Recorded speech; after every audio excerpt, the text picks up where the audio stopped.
Hi, and welcome to another episode of the Vixen Voice.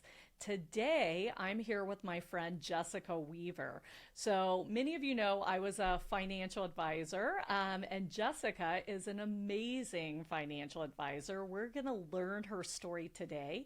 She is the founder of the Women's Wealth Boutique. I don't know about you ladies, but if I get to go to a boutique and it makes me wealthy, I am all in. So, Jessica, we'll dig in, hear about that name and how you got started. But one thing, I met Jessica November of last year, and it was actually a conference for female financial advisors. And we just hit it off. We shared a lot of values. We thought it was important to bring our femininity into our work. We also both have strong spiritual practices. So, we went pretty deep quickly. And the funny thing is, that weekend's the weekend I decided to move to Nashville because the conference was in Nashville. Yeah, so totally life changing weekend. Not only did I meet all these amazing women, but I decided to change my life. So I think that you're going to be amazed by Jessica, just like I am today. In the financial world, she's kind of known as the queen of PR and the queen of social media. So what I loved was when I got to know her, I found out that Jessica is actually an introvert. Don't tell anyone, okay? So today, hopefully, she will share her secrets of how she can do all this amazing PR and social media and yet spend the time filling her cup back up. So, Jessica, welcome. Thank you so much for having me, April. I am so excited to be here with you. You're right. I feel like we did hit it off so quickly at Nashville, and amazed me how that changed your life. I feel like it changed my life as well. You never know why God is planting you in a situation or Agreed. driving you to go to an event, but when you're there and you trust you're there for the right reasons, something amazing is going to happen. Yeah, It is. Meeting 100%. you is one of them. Oh, I love meeting you too. And we have friends in common from that weekend. So it was a really great weekend. It was. It was a lot of fun, a lot of learning, growth. I feel like it set all of us up on this new kind of trajectory for You, what's next in life. You're right. And I think part of that is finding like minded people because it empowers you to continue the path you're doing. I personally kind of hate the term like minded because I like variety. So if you have a completely different belief system from me, I want to hear all about it, right? But I do think there's comfort in also being around people that you can speak openly about and you have a common belief system, so that you can be your authentic self. So, yeah, I'd love to dig in and talk about that. And also, I just saw a post you did. I loved it because you were comparing yourself to your old career, which was being a financial advisor, but with another firm, which I'll let you talk about. And you're in this buttoned up black suit, hair back in a bun, right? And then you compared today, where you have your crown on because you're the money queen and you're bright pink. So Jessica's known for pink.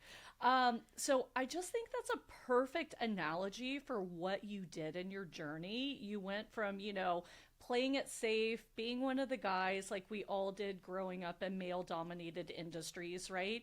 And what I love is that when you embraced your feminine side and your spirituality, you just blossom. So I'd love you to share that story with us. Yes, it's crazy to think back, and I'm sure everybody listening can think back to the former version of themselves pre-divorce or pre-career change 5, 10 years ago. I started out in the financial industry in 2010, but I feel like I've grown up in it because my father's been an advisor for over 35 years. And when I joined him, my brother joined at the same time, and it was all male advisors. Now, we had a very traditional setup, even to the point where this happens a lot with financial advisor offices.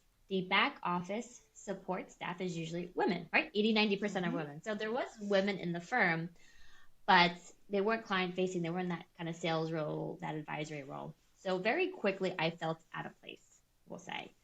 I came with a lot of ambition, a lot of big ideas, but I fell into this routine, which a lot of people do. I did what I was told to do. I did what was expected of me. I did all of the shoulds. And what happened was I blended in. And that go to that picture where I'm in, black, little makeup, no hot pink lips, hair pulled back, very subdued. I blended in. I sounded like every other advisor. I kind of tried to blend in with the boys club and fit in. which for women especially, we have that longing to belong, to Mm-hmm. fit in, and we'll almost morph ourselves in order to Mm-hmm. make that happen. And right around this happening, another thing I was noticing is while we were giving, good help to people, I also saw how the financial industry was falling short in a lot of ways when it comes to people with their money. Mm-hmm. We'd help people get out of debt and then they'd find themselves back in debt. Or they're scared of running out of money. We help build them up to, million, two, three, $5 million of assets. And they're even more terrified of what to do with the money. So I saw like we're helping them, but it's not lasting. It's not sustainable. We're not really hitting the root issues of why people are feeling a certain way with money and then behaving a certain way with money. So those two things kind of collided at once. And I looked at myself in the mirror one day, probably about 5 years in, and I just didn't even recognize myself anymore. I'm like, who is this person? I feel like my light had gone out, that spark in me had gone out. And all along, I really felt this pull to help women with money. Mm-hmm. So I begged my father, can I just do some events geared towards women? And finally, he said yes. And that's when my spark kind of got reignited. And I saw how excited I was to put all these women in one room and have real, honest, vulnerable conversations about life, money, family, divorce, career, all of it, because money's affecting all of these Mm-hmm. areas of our lives. That launched my blog, Not Your Father's Advisor, which launched my three I love best-selling that. books, two programs. Yeah, my father did give the approval for the name, Not Your Father's Advisor. And then last year we opened up the Women's Wealth Boutique, and I have to use how you said it earlier as our tagline. But our whole goal was let's shop for our money, not just with our money, Love right? it. Let's change it so now it's take that same fun, that same experience, the same shopping high, but now you're using your money to just keep growing and building and leveraging and building passive income, protection, all of those amazing things that give women a real sense of security, Mm-hmm.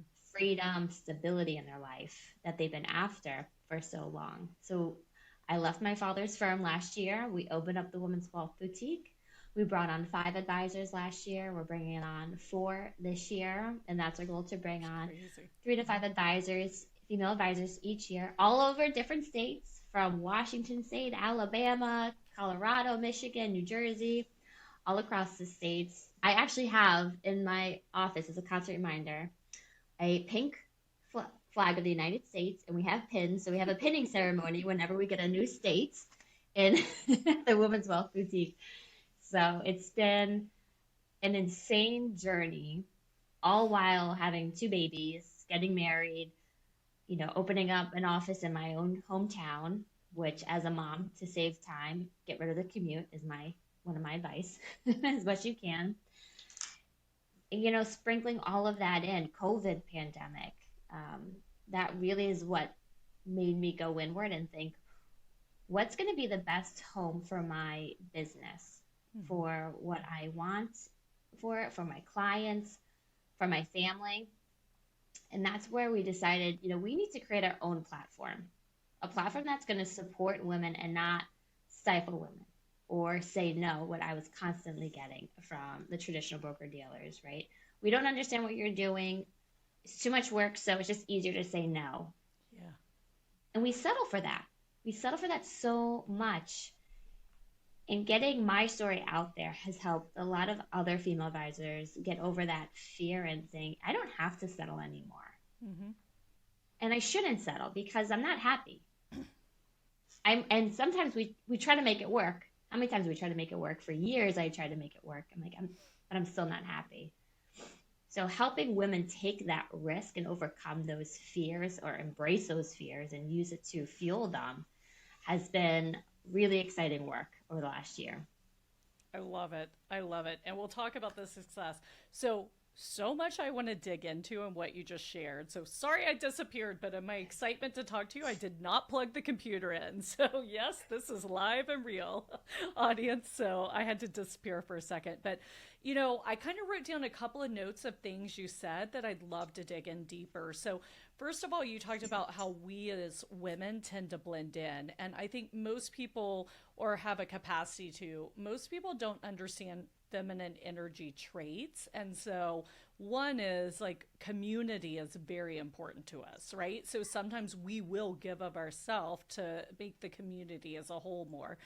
And the second thing is, I say this a lot. One of our superpowers as women is adaptability, but it also can be our kryptonite if we're not careful, right? So, yes, we can be adaptable and we love to make other people feel comfortable. It's part of our nature, but we have to be very aware of when we're giving too much of ourselves. And I bet that most of our listeners, I mean, it really hit me when you said I looked in the mirror and I didn't know who I was looking at, where'd my spark gone. I think by this point in life, I'm 47, like most people have had that moment where it's like, oh my gosh, where'd I go?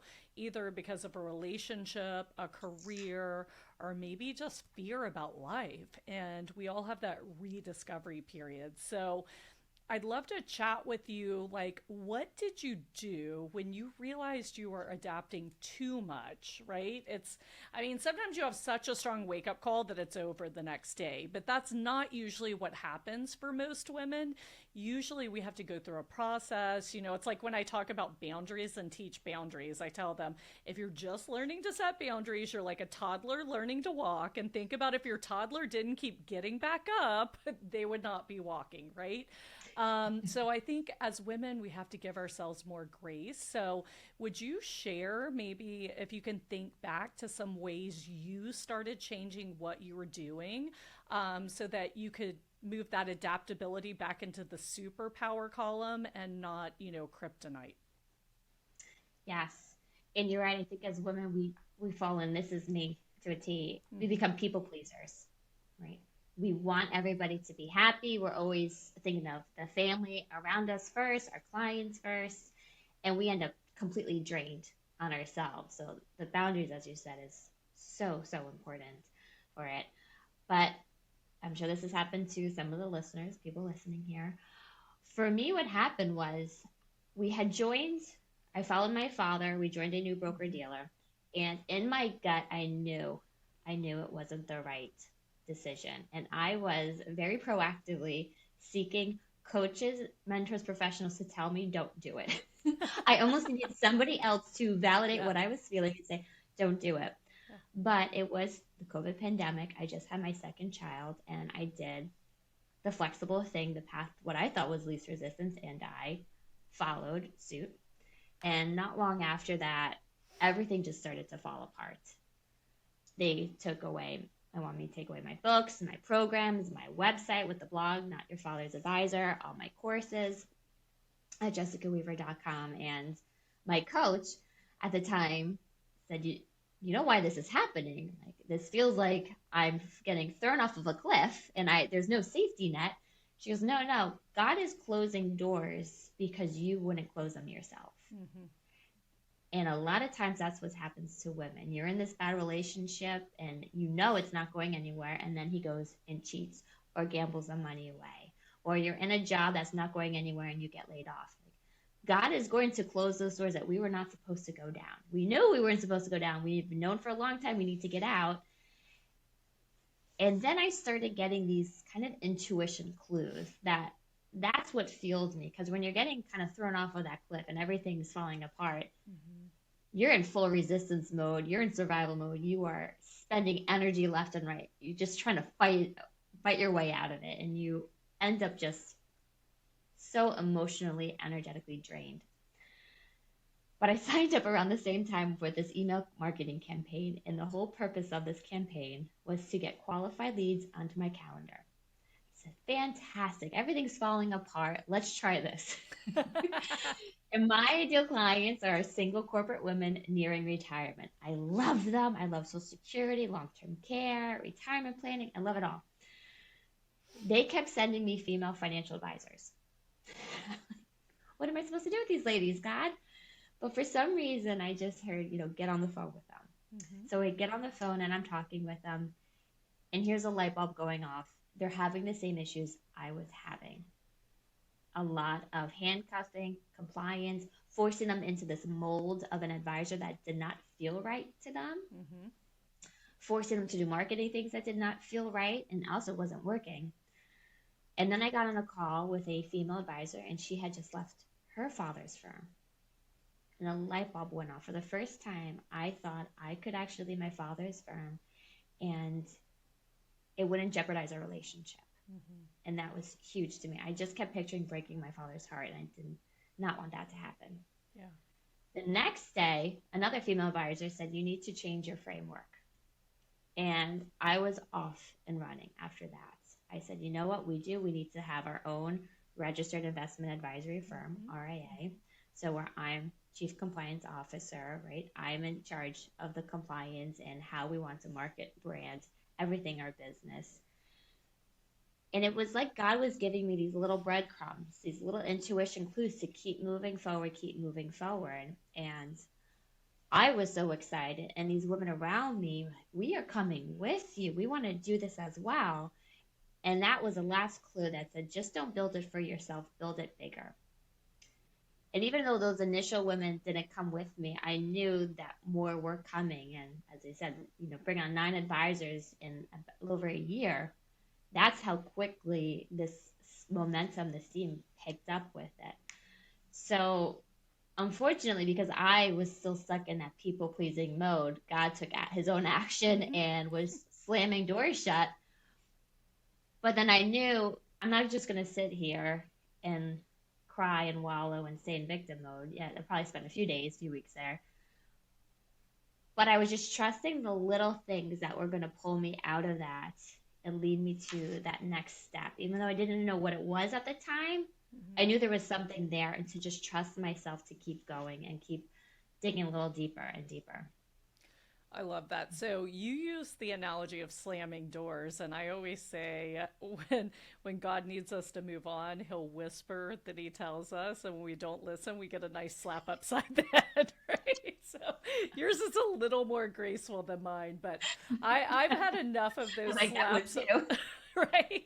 I've had enough slaps upside the head that it's so funny. The third whisper came in 2020 to start the Vixen Gathering, which at the time I had no idea what it was. April 2020. Now you're a financial advisor. I owned my company. I was chief compliance. No, I became chief. I formed an RIA in 2020 of all times. So, yeah, I have a business. The economy is going crazy. I'm a financial advisor. And I got the third sign. And I was just like, really? Right now? And I got a yes. And I was like, all right, I got to figure this out. But, that was a blessing in itself because that time was so insane that I was praying or meditating an hour and a half a day, like 30 minutes in the morning, 30 minutes midday, 30 minutes into the day. And everybody was like, how are you staying so calm? And before that, I don't think I would have been emotionally prepared to handle that much because I didn't have the Yes. practice, I didn't have the spiritual strength. And, I know a big part of what keeps you going is your daily routine as well, which, by the way, I don't really do an hour and a half anymore. I do keep a candle lit all day, which reminds me to think of God. So when I see the light, it reminds me of God. But, I definitely every morning do my prayers and meditation. And if I don't, it's not a great day. So, can we dig in and then I'll circle back on some other things you mentioned? But I would love to hear about your daily routine. And, did that come about during this time of crisis? Did you already have that in place? Because I think it's really important. Yes, it's interesting you share that because during COVID, it was the summer months, I decided I'm going to do 30 days of yoga, 30 days of journaling, 30 days of meditation. Wow.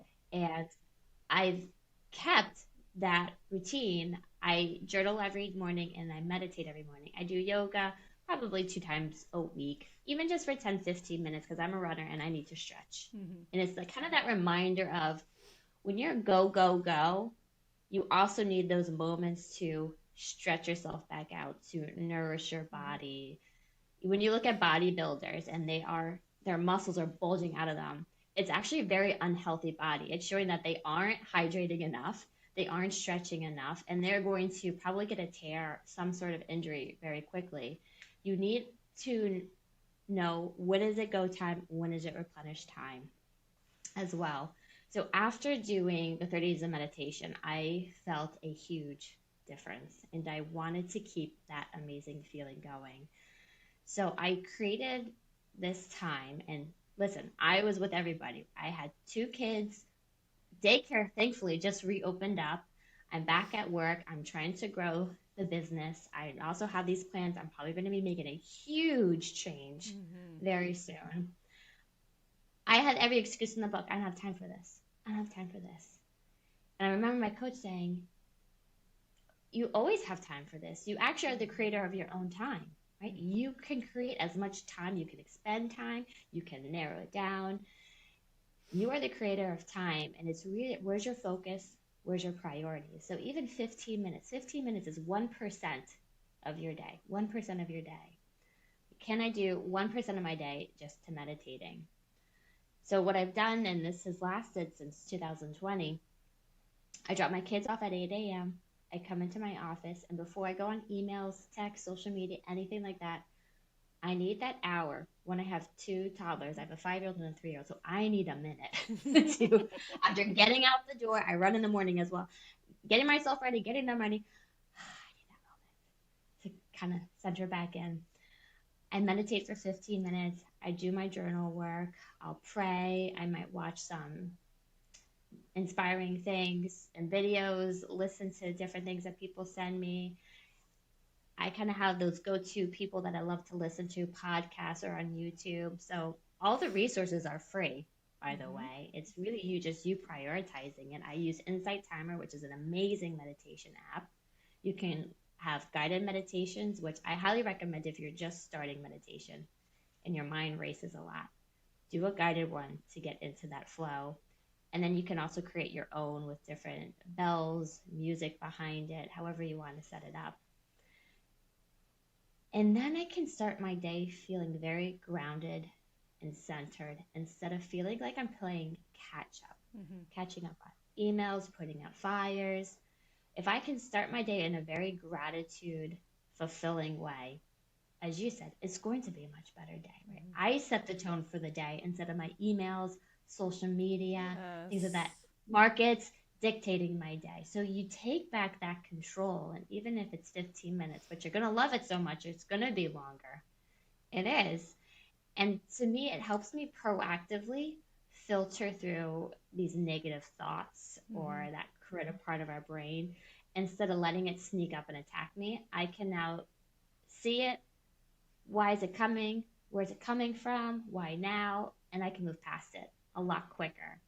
And I would not have been able to do everything we've done over the last year without having this practice like you. Last year in the markets was insane, insane. Yes. And as advisors, we take on so much of our clients' emotions, their energy. We feel like we take on all their burdens. I feel like we're taking on their financial goals. We need to have those practices, the boundaries for our own replenishment and Mm-hmm. energy as well. And I talk about the daily money practice all the time because how much has helped me. And now our advisors do it too. In I every love it. meeting, every event, we Yep. start with some sort of grounding exercise. It's Yep. so, so important. I like to do that. So on all my coaching, I do that, and also with my team. And we'll start by sharing our wins so that it flips it to the positive gratitude. For Mhm. me, that's huge. But yeah, I love how you said you create time. You can retract it and grow it. And I have a spiritual coach who's like, you're a time traveler. Like, you're amazing. So I'll be like, where'd that hour go? Like, I got so much done. But I spend so much time architecting my calendar so I do have time for growth, for spirituality, for pure joy. I mean, pure joy is coded pink on my calendar. And if I look at the week and there's no pink on the calendar, we're going to figure out how to put some pink on the calendar, right? And especially, I don't have kids. I do run a company, and for a couple of years I was running multiple companies. So it's like you have kids when you have financial clients and employees, right? But I don't have kids, so I do have my mornings, so I can say that. Um, But it's so important to put that in. And so many women I talk to don't spend time for things they purely enjoy because their free time spent with kids, significant other, doing what they need to do for the community. And I just think that time for yourself is so important for growth, spirituality, and also just for having fun. Like, do you want to go see girlfriends? I mean, my newest fun thing is sitting on my balcony and reading a book. Like, I hadn't read a book in so long, Um, and I started reading fiction again. And one night I read for hours, and I was like, this is the best night I've had. And like, I can't remember how long. So, I'm not talking about crazy things you have to do, but really what brings you joy. So I think that the time management aspect is so important, and knowing that you own your time.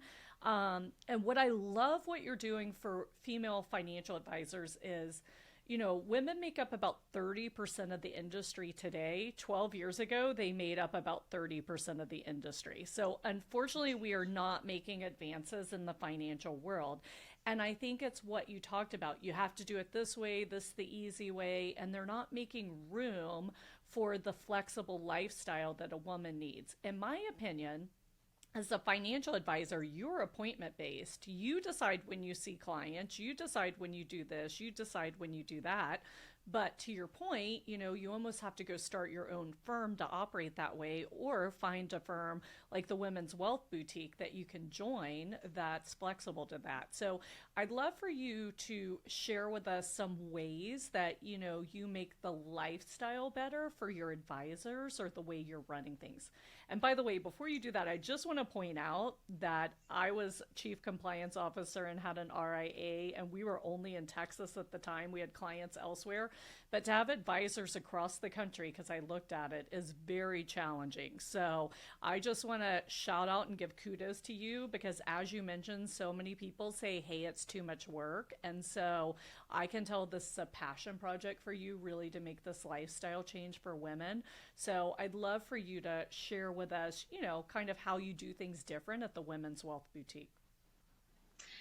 yes, community is huge for us. Mm-hmm. We have different trainings every month. We have accountability check-ins through the month. So, and we just keep building on the message that we are stronger together. We get more opportunities together. We can build things together. We have amazing events together.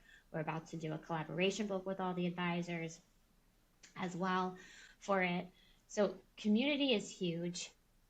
Being a very collaborative Mm-hmm. firm, an educational focused firm, so that we do have advisors, they'll pair up to work on a case together, or we constantly get leads in and we go, who's great with stock options, who's great with divorce, and we can filter to our experts. And Love it. it's more like we're building this together. We For it to succeed, we all need to be proactively engaged with it Mm-hmm. and managing it. So it's a lot of setting up that community, the culture, the expectations as well. For myself, I learned again when I had transitioned over to the new broker dealer, it was 1 year into COVID, so still a lot of regulations and issues with seeing people. And I remember our transition, I felt like I was putting out fires left and right, fixing things, mistakes nonstop. And every morning I woke up with this huge fear, this weight of what's going to happen today? What else can I take? And I needed to make a lot of changes. I woke up one morning, I'm like, I can't keep going on this way. Like my husband said, you're just fried, you're drained, you're a zombie at home. And I realized, one, I need to hire somebody. So this is a huge intuition clue for myself. Whenever I start to feel a lot of anxiety or overwhelm, I know I need to hire somebody. Awesome. Trust your gut with that. I think women are very timid to hire. Yes. We put so much sweat equity into our businesses and we rely on ourselves and we become, as my creative director always says, we become an employee of our own business. And that's Yep. not why we started out in them. I need to hire somebody. The second thing I needed to do was set up my time and my calendar with a lot more boundaries. So what I do is on Mondays, my team meets. There's no client calls, there's no prospect calls. We're preparing for the week and we're touching base. I'll meet with some advisors. It's mostly my team. I will meet with prospects and clients Tuesday through Thursday. When I first had my daughter, my oldest kid, I was doing 2, 3 evenings a week. I was doing Saturdays. It was just not sustainable to a young family. But that's what the industry tells you to do, right? You meet with the clients when they're available. So I limited to Tuesdays. I will work late. I'll go in a little bit later too, but I'm going to work late just on Tuesdays. And it's amazing how people make it work. When you set up that boundary, it's amazing how people can make it work. We're so scared that we're going to upset somebody, but it's fine. You can do it. And then Fridays is my overflow day. Mm-hmm. So, like, we're recording this today. Anything extra, any projects that were lingering through the week or client emergencies, I know I will have space for it. Follow-ups from meetings with clients or prospects, I have space to meet with my team afterwards, to prepare, and I can end the week in a very nice, clean way instead of things dragging on into the weekend or into the next week as well.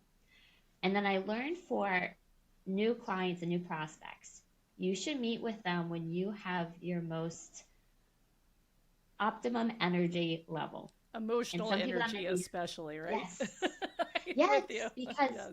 selling is very emotionally draining. Mm-hmm. So do it if it's first thing in the morning. And there's a few different surveys, assessments online that you can see where your best time is, your peak performance, mornings, nights. I'm great midday. I love midday. I can warm up in the morning, get myself ready, and then midday, like probably like 10 to 2, I am yours. I'm on my game. I know I'll be energetic. If it's in the evening, I can do it, but I know I need some extra meditations throughout the day, some extra time for myself so that I'm the best. If I'm overworked, I'm not helping anybody. I am not helping my clients. I'm not helping, new clients, prospects, the advisors. I need to be able to show up at my highest, and that's not by working nonstop. And that's what happens to a lot of women. They hit burnout, Yep. and then they leave. And we need to prevent that. So pacing ourselves and knowing, let's be honest, ladies, right? We have our monthly cycle. Mm-hmm. So there's going to be a week when we are going to feel horrible and that we don't want to do anything. Yep. Pace yourself during those times, because if you overfill yourself, you're just going to end up sick, depressed, overworked, burned out. Throw your back out, throw your neck out, whatever it is, it's going to hit us. So, and men don't have that. Yeah. It's different. They can plug in and they can plug out, but we're at work and we're thinking about home. We're at home, we're thinking about work. I remember April, one gentleman, he had young kids just like me, and he asked me, he goes, when you're at work, like you're a businesswoman, you have, right, you're successful, you have this large operation. Do you think about kids when you're at work? And I'm like, right before this meeting, I was thinking about potty training my son. So yes, I was. He goes, that's amazing to me. Because he goes, you know what? When I'm at work, it's completely different. I am at work. The kids don't even come into my mind. I'm like, wow, that would be so different. Yeah. So different. But for us, you're thinking about your parents, your siblings, nieces and nephews, your team. Yep. Right? Nonstop. Well, I always say that men are better at compartmentalizing for good or bad, right? Like, I'm not sure, like, this is not men bashing. I love men. Like, I don't like men bashing, but I mean, we're two different species, and people refuse to acknowledge that. Like, we are two different species. We are physically built differently. We have different things we deal with. We operate in different ways. And you just have to recognize it. It doesn't mean that one is better than the other, etc. But no, I love you sharing your schedule. It's so funny because I ran my practice like almost exactly the same as you. But what's interesting is, yeah, admin meetings on Monday, which honestly, on Monday, I had to meet with the marketing team, the advisory team, the full team, like compliance team, like every single, and I know myself well enough because I've done so many assessments that that's not my highest value add. That day would just suck my energy, but I had to show up and give value to the team, right? So on Mondays, I would leave at 4 o'clock. I'm like, okay, we're done. And I had a coach who said, why are you meeting an hour with each team? You could probably get this done in 30 minutes. So I said, let's try it. Shorten it to 30 minutes. guess what? We got the same amount of stuff done. It did not matter. It's And amazing. I suddenly bought a couple of hours on Monday where I could actually be productive and do some of my work. But, and relating to the story about the clients, I remember when we were going to cut out evening appointments, like for the firm as a whole, and we researched and we had very low close ratio on the evening appointments. And we also had a lot of no shows when we looked backwards. So I Interesting. said, okay, we're not doing this anymore. And just like you discovered, people find a way to get in. Okay, when's your last appointment? At 4:30. Okay, I guess I could leave work early. So, and There you go.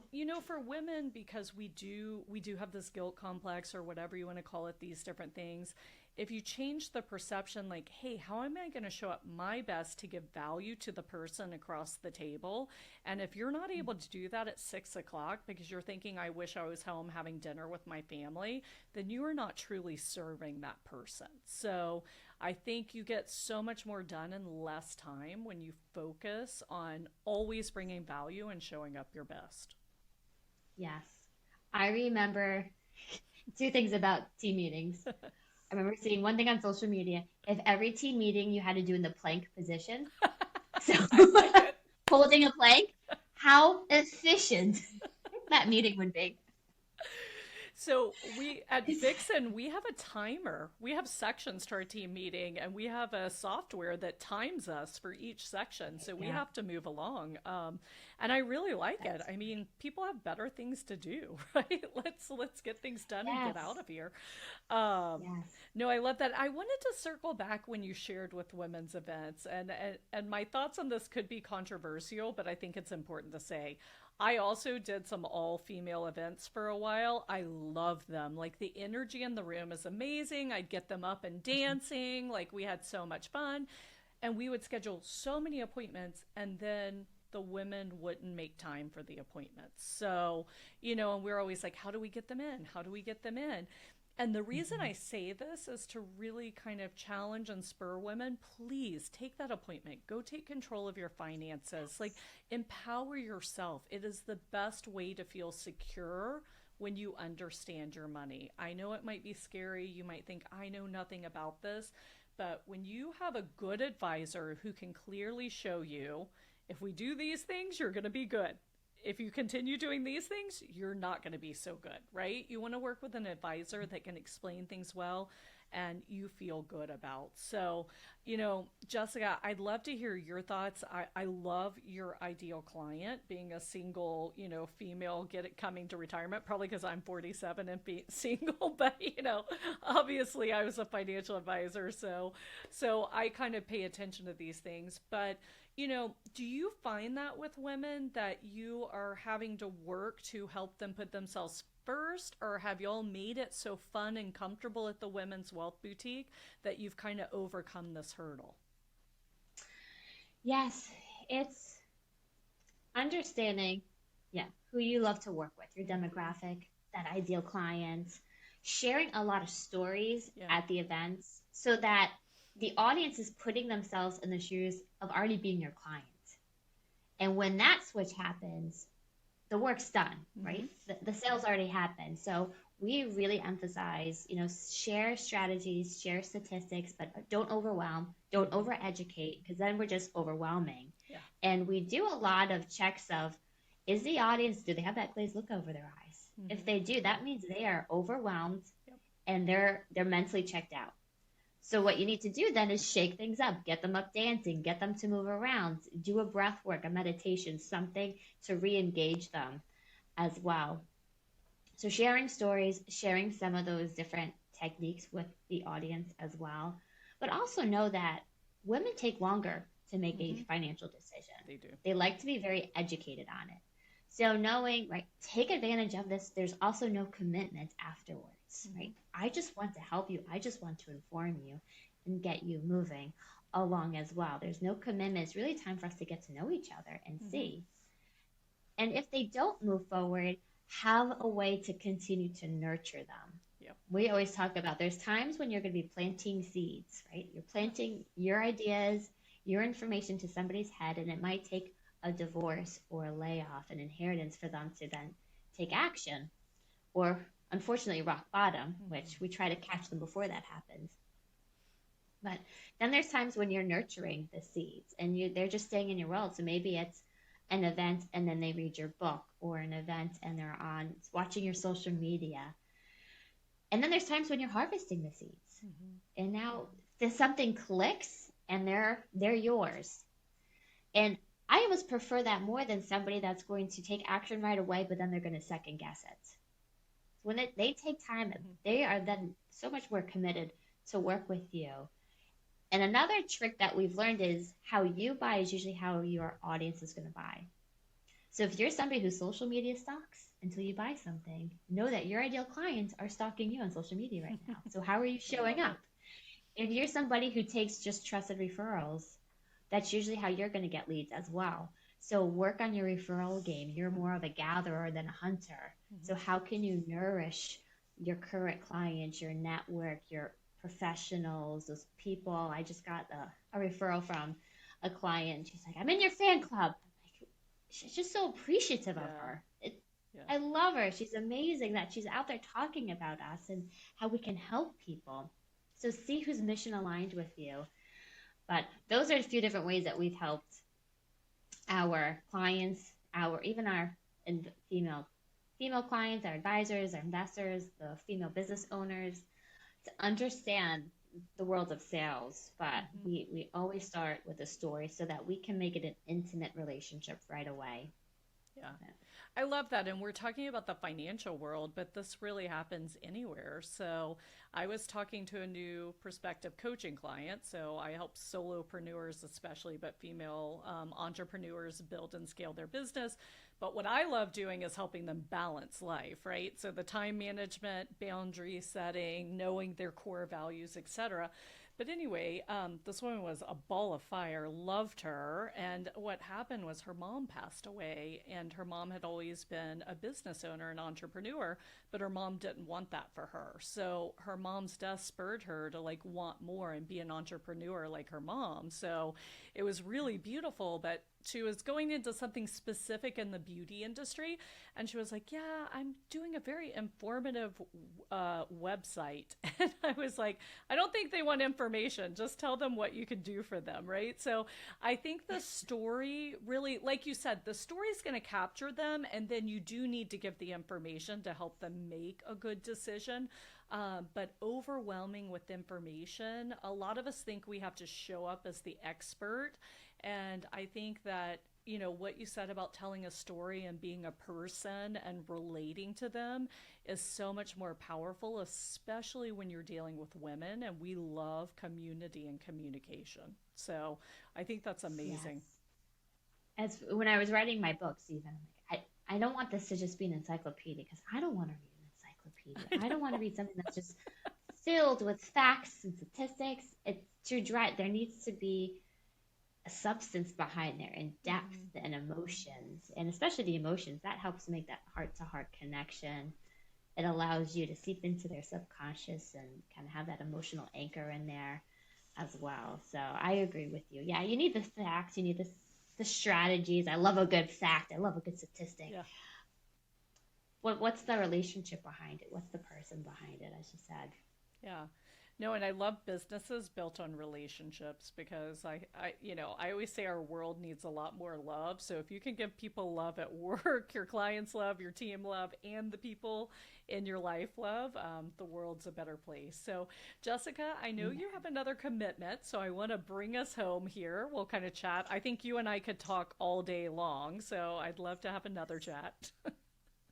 Oh yes, we'll have to get you on our podcast, Woman Behind the Millions. Sounds good. We I'd will. love it. I'd love it.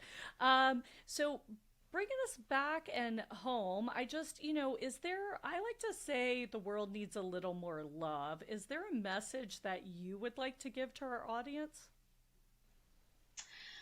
Yes. So the two big themes for us, we have our media company, which is Pink Fix Productions, and our whole mission there is, as we were just talking about, getting your story out, that power behind your Love it. story and the legacy behind it. Because without stories, there's no history. Nothing's remembered without stories. That's all history is stories being told over and over again. And how much is history shapes our future. So getting your story out there. And then with the Women's Wealth Boutique, our mission is to build wealth together. Right? Mm-hmm. We are stronger together. We're building wealth together, whether you're an advisor, a client, an investor. And to shake things up, challenge the status quo. Let's not be so flexible and putting ourselves on the back burner or people pleasing. And I'm going through that right now as being a leader, Mm-hmm. you know, where we need to have our voice and find our voice and not shy away from it Mm-hmm. anymore. That's what I would say, April. You know, it's so funny. I have a pet project in my journal every day. It says, "What's one project you don't have time for now that you want to work on?" And mine is teaching graceful assertiveness. So maybe you and I need to get together and we Oh, can put that's together a class awesome. on that, because I think, it's preparing for, I am teaching about difficult conversations, so it's preparing yourself and having your strong why and confidence, executing the conversation, and then downloading afterward. Because the problem is sometimes when we start setting boundaries, when we start asking for what we want, then we beat ourselves up afterwards. Well, that's not a win. Instead of that, let's focus on, okay, what did I do well and what could I do better next time? Right? But let's start with the wins of, hey, I had the conversation. Let me give myself a pat on the back. And my goal is to get every woman to be her biggest fan. Because if you're not your own biggest fan, you can't show up for others. So I think that's really important. It's true. Yes, we do beat ourselves up. That's a great, great insight Yeah. and strategy. I love that. So, as Jessica mentioned, she has three best selling books. So, on the Vixen Voice, what we'd love to offer your audience is if you share with us a genuine, heartfelt review below, and then just email my team at Vixen Gathering, and let them know. Take a quick picture and shoot it to them. We are going to send you a free copy of Jessica's book, Confessions of a Money Queen. And Jessica, can we get you to sign those? I know that Yes, people don't. Yes, of would love that. course. I Awesome. love doing that. And then, Jessica, do you have any projects going on now that you'd like to share with our audience? Yes, we are getting ready to launch. It's going to be a collaboration book among our advisors at the Women's Oh, Wealth wonderful. Boutique and our strategic partners. It's called Financial Trendsetters. So it's going to showcase women paving their own way in Mm, the financial industry and their unique style, who they work with, their method or processes as well. So we cannot wait for this book to launch. It's starting with some of these women have been in the industry for 35, 40 years. So as they say, when cigars, strippers, and scotch ruled Wall Street, right? That didn't work for them. So how did yeah. they find their path, be able to stay in it? And it takes a lot with, mentorships, finding your voice, finding the right people to surround you with, and identifying who you love to work with, that passion as well. So we cannot wait for this book to launch. It'll probably be pre-launching in early 2024. So we will keep you posted. That sounds awesome. So, I like to ask all my guests a question as we wrap up, because at the Vixen Gathering, we're about tapping into our feminine energy and superpowers. I mean, don't get me wrong, we all have masculine energy and we need that too, right? But you're kind of the epitome of tapping into that. And I know you, so I think I already know the answer to this question. But if you described your version of femininity, what does it look like and what color would it be? Well, the color would be pink, I of knew it. course. Bright, hot, energizing pink. Polar opposite. We were at a conference earlier this year. I spoke at, and there was this a sea of navy and gray. And then here I am in a hot pink business suit with sparkly platform sneakers. Um, yes, I love fashion, but what I really love today is that women are being very playful with their Yes. style choices and their fashion. And instead of doing this typical uniform, like I love your shirt, you got the pearls on it, you got Mm-hmm. fun sleeves, but it's still professional. Instead of just adapting to, I got to wear this business suit, and you have the navy, the brown, the black, the gray business suits. Now we can have a lot more fun and we can add our personality to it. So when I picture kind of that feminine energy, it's, what is it that makes you feel powerful and sexy in you, and not trying to hide, because I think that Mm-hmm. happens too with women. We Mm-hmm. try to hide our feminine features and things, but embracing them in a way that kind of like unapologetically you, like, this is my statement, this is my piece. And for me, it probably is my hot pink business suit maybe a tiara because I like the height. I'm from New Jersey, so we like high things with our hair, big hoops, and sneakers because I love comfort. I'm a runner and I have horrible feet for heels. So with some hot sneakers on, that would be me. I'd picture it. I love it. Love it. Well, Jessica, thank you so much for your time today. I can't wait to chat with you soon, and I'm going to reach out to you for that joint project. We need to make it happen. Yes, I love it, April. I love it. Thank you so much for having me on here. I love the name Vixen. It just sends an excitement up my spine. Uh, Thank you for all that you do as well, April. oh, thank you for joining us.